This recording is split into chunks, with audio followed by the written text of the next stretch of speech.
So hello everyone and welcome to Cardiff Capital Region's first episode of their podcast. So I'm Natalie Hughes and I'm joined by Kellie Beirne, Director of City Deal, and Rhys Thomas, the Chief Operating Officer. So hi both, you okay? Good, thank you. Happy New Year. Yeah. Happy New Year. Nice to see you both. So we're just going to go into a quick summary of what we're going to be covering in the podcast. So overall, we can safely say that 2022 was definitely a very busy but a very exciting year for CCR. We had loads of different investments in infrastructure, innovation, energy, sustainability right across our portfolio, and also investing in our key sectors, cyber, medtech, FinTech, creative, and many more. So alongside all of those investments, we've also had a lot of growth within the team. So the team's doubled in size. We've taken up a new office space in Cardiff University's Sbarc building, which is where we are today. So yeah, we've got a lot going on. So we won't waste much more time. We'll do a nice roundup. So we'll begin with January 2022. So that saw the launch of the Strategic Site and Premises Fund. So Kellie, do you want to tell us a little bit more about that investment? Yeah, so the Strategic Premises Fund was a key investment, as you've said, Nat, about £50 million, which is a significant amount of investment. And what we're trying to do with that fund is to leverage a further £85 million plus of private sector investment as well. And the aim really is to look at ways of creating and establishing modern floor spaces for businesses that need to expand, businesses that are scaling up, businesses that are core to some of our key sectors and clusters in the region. But it's not just about floor space and physical capacity, it's about what that brings to the quality and the growth prospects of our businesses in the region. So it's a really important fund in that it aims to create, sustain, safeguard about 4,500 jobs. But importantly, it contributes to the ecosystem that we're trying to create in the capital region. So we know businesses need access to talented people. We know businesses need to operate better in network, so that's part of our clustering strategy. We know that they need access to patient capital, which is something we'll talk about in a few minutes' time. But we know that they need good quality premises. They need to feel connected. They need good spaces that enable them to do what they do best. So for us, it's part of a much bigger picture. But I think, the really important thing, the thing I feel most proud of, is that the first investment through that fund was to a business that is going to expand on the Rasa industrial estate in Blaen y Gwent, Pulse Plastics. And the second investment is going into Seren Studios expansion in Cardiff. And we've got lots more in the pipeline that will really see, business prospects improving right across the region because of the nature and the quality of the environments that we in the Cardiff Capital Region are helping to provide. Fab, thank you, Kellie. And like you say, it's not just about that space, it's about the people, it's about the talent that we have in the region. So moving on quite nicely then to February, it saw us looking at innovation and specifically the Young Innovators programme. So we caught up with the winners of that programme in February. So Kel, do you want to just kind of fill us in with a bit more information? So in February then, obviously the Young Innovators programme was born. It's a programme that we've engaged with Innovate UK on, who have been really key partners to us as part of the UK Research and Innovation family. What we're trying to do with both Young Innovators and Women in Innovation is to look much more at the diversity of our entrepreneurial base and to make sure that people from different backgrounds, different parts of the region all have the opportunity to engage, feel supported and grow their business prospects.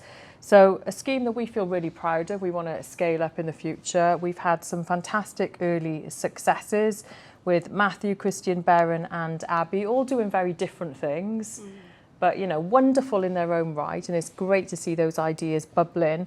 And, hopefully, as we help create these much more immersive environments for our young entrepreneurs, it's something that we can scale up and we can see growing in the future. And I think, again, going back to where we're working on our skills platforms, our venture talent hub, it's about trying to put all of those different aspects of the system in place. So that we can support people really wherever they're at, because you don't find young entrepreneurs in typical places. They're not all in universities or research labs in white coats. They're in very different and dynamic spaces. So I think when we do more of this in the future, Nat, it's about I think trying to understand how we widen access and we look at different incentives and ways and means of supporting that as best we can. Yeah, because that inclusive growth is key to everything that we're looking to do. Ultimately, it underpins everything. Yeah, I think, it's difficult, isn't it? In Cardiff Capital Region, 10 local authorities, we've got strong growth and prosperity across the M4 corridor, albeit we're always going to have pockets of deprivation. But that's a very different picture in the Northern Valleys. And I think what we're trying to do is to get much more distributed growth. We're trying to get impact right across the place. And I think we're really fortunate that our politicians have invested in an investment strategy that gives everybody something and then does look at where the best market opportunities are as well. So our job then is to work with markets, spread impact, get supply chain benefits, think about how we get to the workforce and unleash some of that talent. And hopefully over time, because this isn't going to be, an easy quick fix, it's not going to be something we can achieve in 5 or 10 years. If we're patient and we go with a long-term approach, I feel confident that we will achieve better outcomes. Fab, thanks for that, Kel. And then if we move on to March then, quickly. So we did... Not much in March. Yeah. Very insignificant month. Quiet month. Just decided to buy a power station, didn't we, Rhys? We did. You did. Well, I won't go that far. The Cabinet agreed to buy the Aberthaw power station. It's a significant and bold investment, I think, by us, to be honest. It's a 500-acre site, an old coal power station that we now need to decommission and hopefully turn into an energy, a green energy park of the future. Hopefully a significant investment for us in terms of catalysing the growth of that industry in taking the growth of the industry to the next level. Working across the South Wales industrial cluster, a huge skills opportunity for us in terms of retraining and developing the new talent that we need as we move to that low carbon economy of the future. So it's very exciting and a lot of challenges ahead, I'm sure. It is very exciting. It's fab. So April.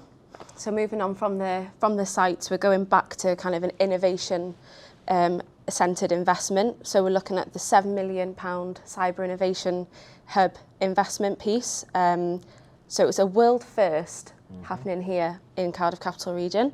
So Rhys, what can you tell us about it? Well, the Cyber Innovation Hub is an initiative that's really been co-developed by ourselves with Cardiff University and some key players from industry. So it's a £7 million investment from ourselves that's been matched by another £7 million from Welsh Government, so £15 million in total, plus another number of millions really being contributed by our external strategic partners as well. But it's really about bringing industry, government and academia together to work on some of the key cyber challenges that we face in the future, be that in terms of developing new technology and new innovations, but also in terms of developing the new skilled workforce that's needed, not just in the cyber industry itself, but across industry in general where they need the cyber expertise. So we've got Airbus, Thales, CGI, I don't need to go through the list now, make sure I don't forget anybody, Alacrity, Tramshed, University of South Wales and Cardiff University are all key core partners in this initiative as we go forward.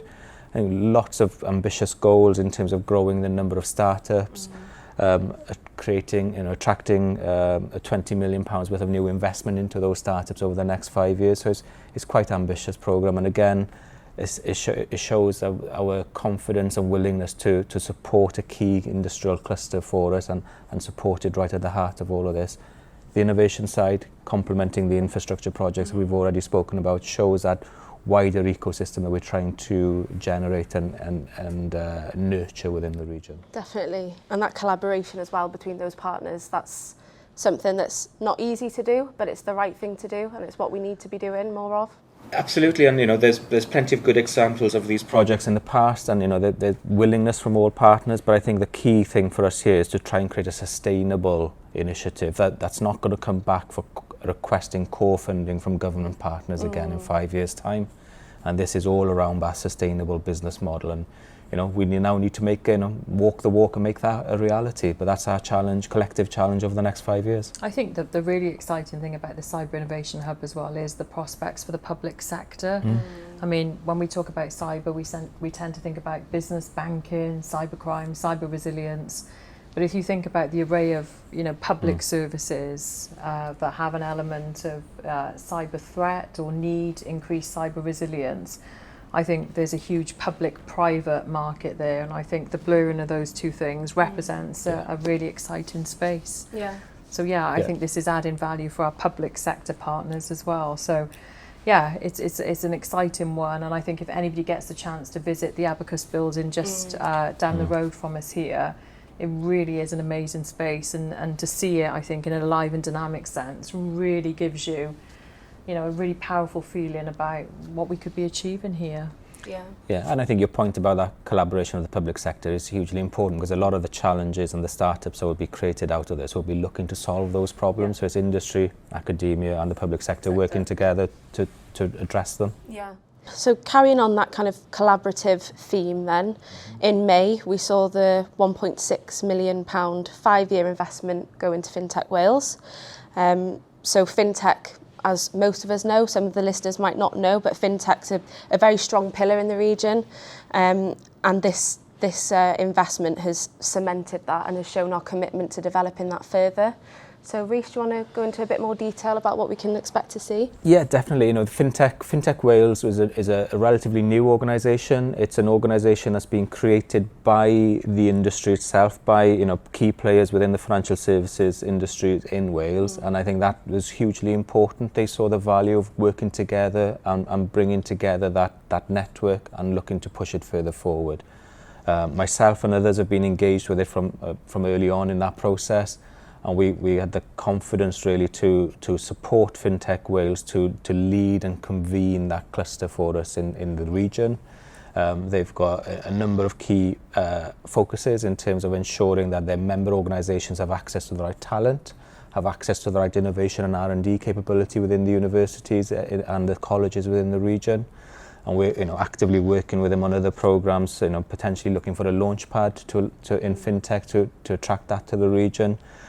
And really, it's really about how we can support the growth of that high value, high productivity, high job earning potentials within the region, and just push that productivity gains that we need to see in our economy. Fab, anything else you want to add, Kel? Or? No, again, I think Rhys has talked really compellingly to both cyber and FinTech. They are two really key clusters for us in the region. And they're very close together in terms of what they do, but the skills base they need, the talent that they need, some of the skill sets are very much shared. So I think that even though we talk about clusters and they're distinct, it's the overlaps, isn't it, and the interfaces, which probably is the most exciting part. And I think, Nat, you'll be part of that journey. But I think that's sometimes where the best innovation happens, is the blurry bits in between. Yeah. We've already seen, 6 months down the line, collaboration between the Cyber Innovation Hub team and the FinTech Wales team. They're looking to learn from each other, cross-fertilise ideas, and take some of the best bits from each other. And that's, I think, again, about getting that ecosystem to work and nurture it and allow it to flourish over time. And I think, Rhys, as well, this concept of assured academies, shorter, sharper boot camps focused on rapid upskilling, reskilling, play really well into these sectors, where it's not just about, 5-year degree courses or, doctoral students. I think, there's a newer market emerging around, talent growth in these sectors, which feels really vital and exciting, and makes I think it more accessible, doesn't it? Makes it more accessible, but for me, I think it feels like these sectors are moving so quickly. When you're used to, Rhys always says to me, in life sciences and some of the work we do, medical devices, it could be 20 years to regulation and to market. These new innovations in these sectors are happening weekly, monthly. So I think, to have that pace and sense of dynamism is really exhilarating for the team as well, to be part of that. Definitely. So it wasn't all just about investments. We did a lot of knowledge sharing, meeting people, making sure that we were raising Cardiff Capital Region's profile with external stakeholders. And in June, we hosted the Catalan government. And Kel, you met with the Trade and Investment Agency over from Catalonia. So could you tell us a bit more about their visit? Yeah, I think the first thing, Nat, is just really important, isn't it? That, we're on a journey, we're in the foothills of that. And it's really important that we look around into the world and look at other regions, other city regions that we think are similar to us, and we look at and we understand their journey and how it relates to us. So yeah, we've done some work with the Basque Country. We've obviously engaged with other, I think, city regions. Stuttgart has been one in the past. We've got some links into Sweden and some North American companies via some of our clusters like CS Connected. But the Catalonia one was a new one for us, and they approached us, and obviously it was about knowledge exchange and knowledge transfer. But I think we definitely did the better out of that. So we went into the conversation, you know, pretty confident. We're into clusters. We've got 5, you know, we're really trying to focus. And then they blew us away, really, because they've been focusing on this for the last 38 years. And in, I think, 3 changes of government and 8 different government ministers, what I learned most from Catalonia is they've stuck to the plan. You know, whilst everything changes in the outside world and it's easy to be swayed by a new policy agenda or a new fad, they've stuck to the plan. And I think the discipline that they showed, the focus on their sectors, how they've been supporting them long term, how they put the ecosystem conditions in place, you know, I think just it's so credible. It's such a strong story of regional investment and growth. But I think, you know, they've got the inclusive growth angle well nailed as well. They've invested heavily in foundational economies. They invest heavily in, you know, the sectors that we've been very much reliant on during the COVID pandemic, like care and food and social care. And I just think there's great examples, and we've got to be humble enough to recognise that we're in early stages, we're learning all of the time. And I think one of the things that we want to do more of in the forthcoming year is to keep looking out and learning. Because there's just so much, and it's not just about fulfilment and, you know, the benefit of knowledge exchange. It's enjoyable as well, because you can really see the difference that has been made. And okay, it may take 38 years here, I don't know. But I think, you know, there's something in that long-term, you know, sticking to the policy focus, which is about discipline, which is something we have to learn, I think, here. Absolutely, and I think now is a really good time for us to remember that key lesson. You know, that consistency and long-termism is really important to give industry the confidence to invest. And you're seeing what's happening in our context in the UK at the moment with the cost of living, the energy crisis, political change. Well, hopefully it's a bit more stabilised than it was a few months ago. But it's about keeping the eye on the long-term game during all of that turbulence that's happening around you. It's crucial. Brilliant. So in July then, we kind of we started to unveil our plans for the Unleash conference, which is first conference that CCR has held and put their name to. So that's happening in April this year. So keep your eyes out for more on that. But can you tell us a bit more about this, Kel, and your feelings? Are you excited for the event? Are you looking forward to it? It's about the right time, really, isn't it, for CCR to put their name to something and host such an event? Yeah, and I think, again, the key message here now is, you know, we haven't been a team that's rushed into having loads of conferences and events. We haven't had an annual summit because I think, you know, you've got to have something to say and show to be able to do that in a credible way. So yes, I've heard that, you know, it's taken us long enough to get around to do this. But yeah, it's got to be about the right time, hasn't it? And if it's going to be a credible showcase, then I think, you know, we've got to have partners with us. And I'm really pleased to say for this conference that I think we have. It is just a one-day conference, no point stringing it out as far as I'm concerned. You know, I think that we'll have a really good audience. I think we've got a really compelling agenda.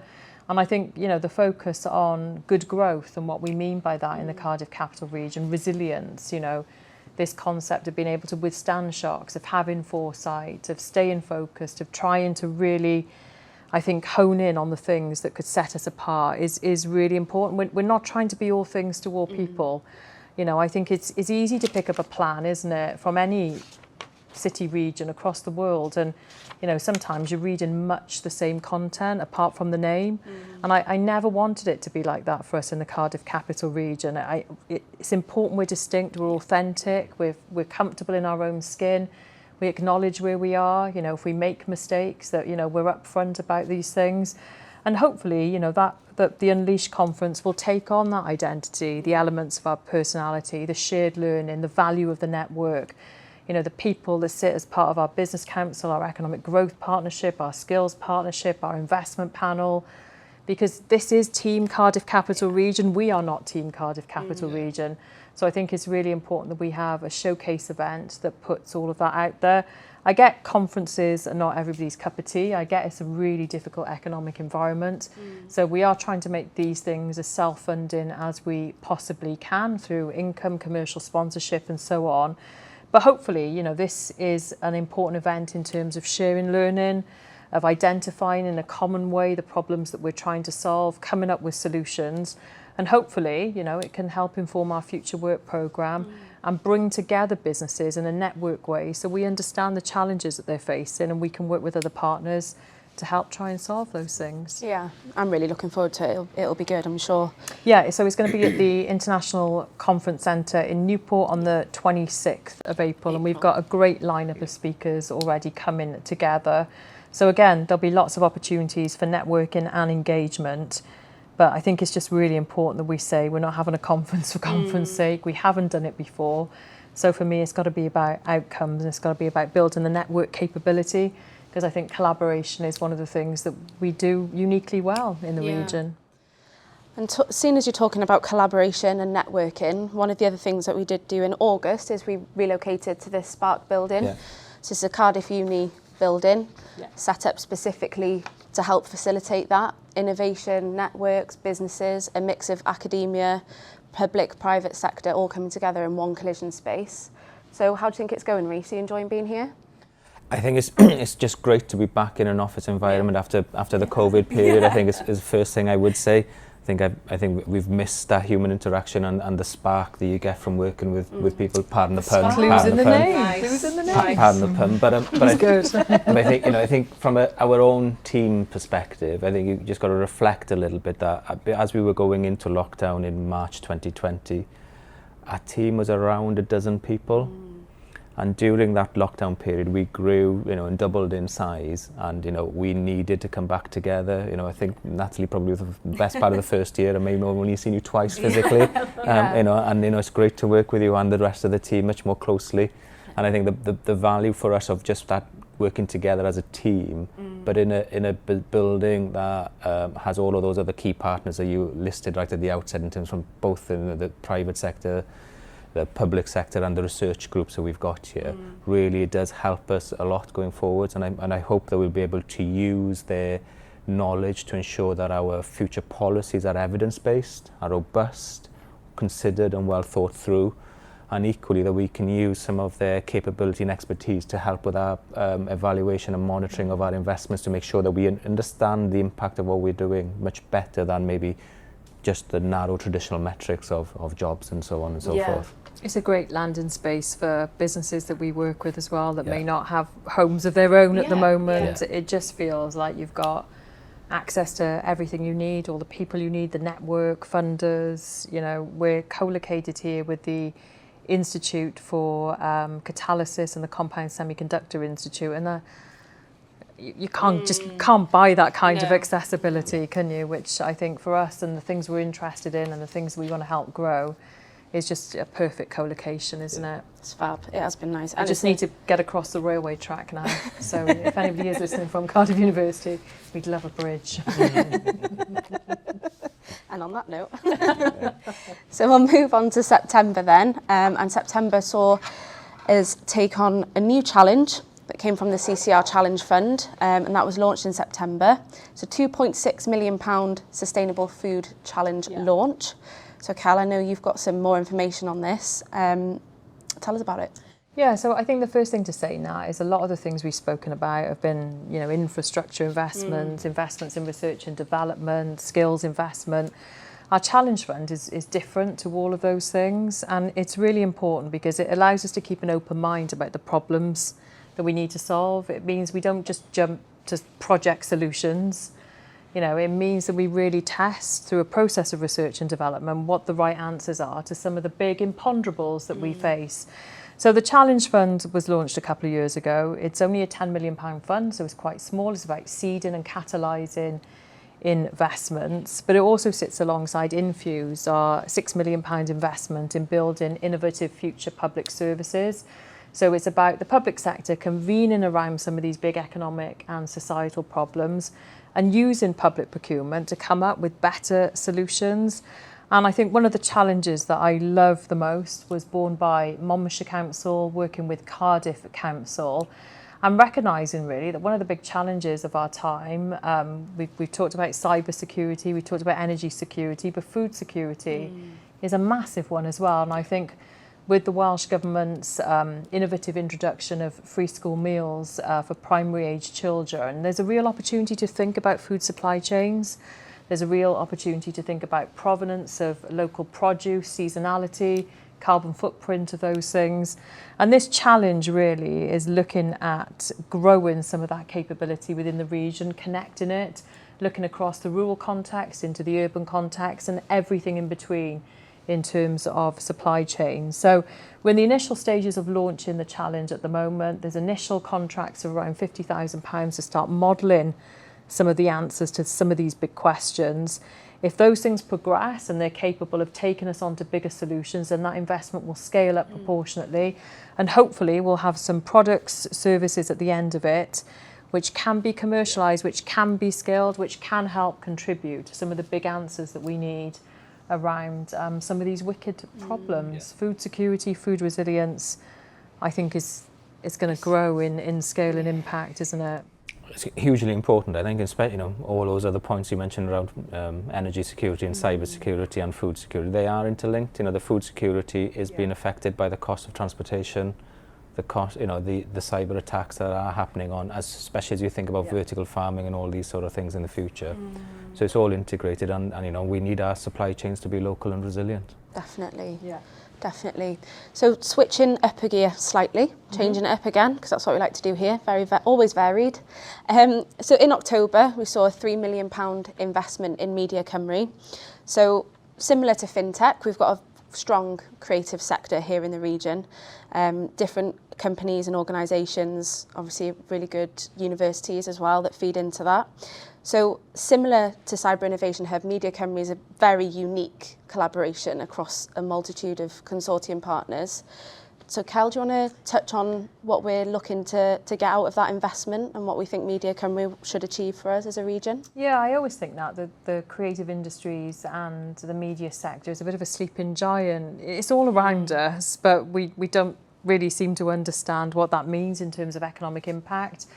And that's because I think the media sector is a bit different to some of the other clusters that we're talking about. There's no big supply chain companies, it's not industrial, it's freelancers, it's sole traders, and therefore accounts for about 1 in every 7 jobs that are being created at the moment. It's responsible for about £240–250 million of GVA impact every year.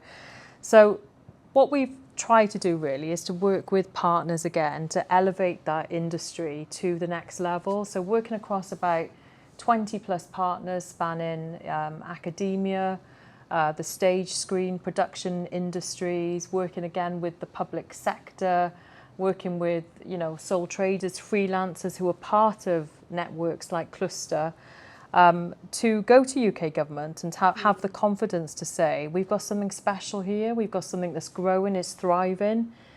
And I remember years ago when I came into this post and we were talking about looking outwardly, being more competitive, bringing more income and investment into the region. I was told it's going to be very difficult for you to get any money off UK investment. You're just not competitive enough. You're too grant dependent. And I think the fact that working with partners and particularly Welsh Government and UK governments, we've secured 2 Strength in Places bids in as many years for both CS Connected and Media Cymru. Nearly £100 million in direct investment, leveraging a lot more.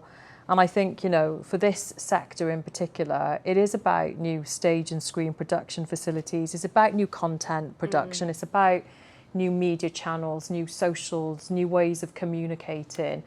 And yes, of course, it is about BBC, S4C, Bad Wolf, Seren Studios, Dragon Studios. Of course, it's about that. But the point that I keep coming back to is the many thousand of sole traders, that just make this industry buzz and thrive in a different way. So it's complex because it means there's more coordination to do. There's lots of coordination to do. But I think this is really one of our most exciting prospects, and I can't wait to see how this grows in the future. So I think on this one now, and you attended the conference, didn't you, in October, which we were sponsors to alongside Cardiff Council and Welsh Government, the Beyond Conference. And again, I think that added real value in terms of bringing the key players to the region who 100%. could see what we have here. Yeah, definitely put Cardiff on the map. You know, there's people from all over coming in. Oh, didn't realise this was here, didn't realise that was here. And especially coming off the train at Cardiff Central and coming out, and you've got that BBC building there now, and people think, oh, right, okay, it is going on down here. It's really put Cardiff on the map and put the region on the map. So yeah, it's exciting to see. And I know Media Cymru are very passionate about working with Indigenous businesses as well. Yeah. We've got so many startups, scale-ups looking for that kind of first round of investment now within the media sector and creative sector. So that'll be exciting to see what comes out of that. It will be, and I think it's, you know, it's a good example where you've, you know, the highlight that Kellie mentioned earlier on in the year was around the sites and premises fund. Well, one of those investments in physical infrastructure is going into the media sector. This R&D, innovation, skills investment going into the media sector, it shows that we're trying to layer our investments to leverage that benefit. It's not just one shot in one area and walk away from it. It's about how do we create that whole ecosystem and get that to thrive. And I think, you know, the example of the Media Cymru one and the CS Connected one shows that we can do it. Got that wrap around. Well, you know, we now need to, you know, keep on doing it and hit the others. And then I think that's our next challenge for 2023. And that's the hardest thing, isn't it? Because what Rhys just spoke about there was having that layered approach, you know, keep on building around the clusters, keep on building. 38 years in Catalonia. Yeah. It could be a really good title of a book, couldn't it? 38 years in Catalonia. But I'll be retired by then, so over to somebody else. It's easy, isn't it, to be pushed this way, and what about that, and have you thought about this? And it'd be the easiest thing in the world, wouldn't it, to say yes, yes, yes, and then you spread the jam so thinly, you fail to have an impact. So when people say what is the hardest part of the job, it is keeping to the discipline of a plan, which seems really boring, doesn't it, and static. But it's not. I think it's the single most important thing that we can do. Of course, we've got to adapt, and you know there'll always be headwinds and things that change our course. But I think having that granular focus, you know, it has to be what we stick to. Definitely. And we've put innovation at the heart of more or less everything that we've discussed so far, and that comes nicely onto the next point. In November, we saw the launch of the Innovation Investment Capital. And we had a nice launch event as well down in the Principality Stadium, which was fab, attended by so many people across the region and from further afield as well. So Kel or Rhys, I don't know who fancies taking up this one, but it's an interesting investment. PwC coming in to help manage the capital for us. 50 million up for grabs. What do businesses need to know about it? Okay, I'll go first. Talk first. about innovation in a minute. Yeah, I'll go first, and then Cal can Bang fill the the gaps drum in. about innovation. But I think, you know, this has been a couple of years in the making for us. It's something that we've learned through our experiences over the last few years. It's a desperate need for investment in scaling businesses in our region, in Wales and further afield in the UK, to be honest. It's one of the reasons why we've pitched it at where we have, you know, at that sort of £2 to £7 million investments. There is money available at the lower levels, some challenges around it, but there is some money available. And this is really about targeting that small number of high growth, scalable businesses that have got innovation at their heart in some way, shape or form. And you know, that we can debate what that means in reality over time. And you know, PwC came forward with quite a compelling value proposition to us through the procurement process to identify them as the fund managers. I'm very pleased to be working with them, and we'll see where it takes us over the next couple of months and years. But the early interest in the fund from businesses has been very good. I think we've had over 20 applications, formal applications, and there's probably at least double the number of those of informal conversations going on at the moment. And yes, it's exciting, and I'm hoping that we will be able to announce some investments in the near future. Yeah, and just following on from what Rhys said, I just want to explain why it is innovation investment, innovation capital, because we still have a low productivity, fairly low growth economy. And whilst transport and connectivity will make a huge contribution to that, you know, it's about what we connect. And I think the evidence base shows time and time again that we have innovation prospects, innovation readiness, but unless we create the ecosystem of all the different things you need, we'll never have the conditions embedded to translate, you know, that innovation readiness into outcomes. So, low public investment in innovation means low private investment. We've got to try and turn that around, which is why the focus of this fund is on co-investment and public-private leverage. But, we have to have more research and development. We run at about less than 1% in relation to the public investment rate in innovation at the moment in the region. That has to change if we're going to change the dynamic and the trajectory of our economy. And Rhys spoke at the beginning about high growth, high quality, high order jobs. You need investment in research and development and innovation to do that. So yes, we're not going to apologise for this fund having a specific focus. We're doing other funds like the Challenge Fund, the Housing Fund, the Strategic Premises Fund to look at other aspects of our economy. But this one is very much focused on innovation. And I hope it's something that we see and do more of. I know there's been some critique that perhaps there are not enough innovative businesses in the region that have the scale-up qualities that we're looking for. But I think when you look at our investment portfolio over the last couple of years, that certainly doesn't feel to be the case. So as Rhys said, we'll see how it goes. We've got the facility there, we've got the fund there, and we need to make sure that we're making the best decisions and backing the best prospects, but doing so in a much more patient way, because as the public sector, we can be patient long-term investors. And I think that's very distinctive when you look at the features of this fund. I think that last point is crucial. That's that differentiating factor from a lot of the other capital that is out there and from the private sector is our ability to be patient. We're not necessarily looking for a 3-year quick turnaround, doubling, trebling our money in a 3-year period. This is for the wider economic benefit, but clearly, commercially, we want to see commercial success. Yeah. One feeds the other, doesn't it? And I know that, it's easy to be very investment focused, but we're an economic growth programme, so it's investment in the economy.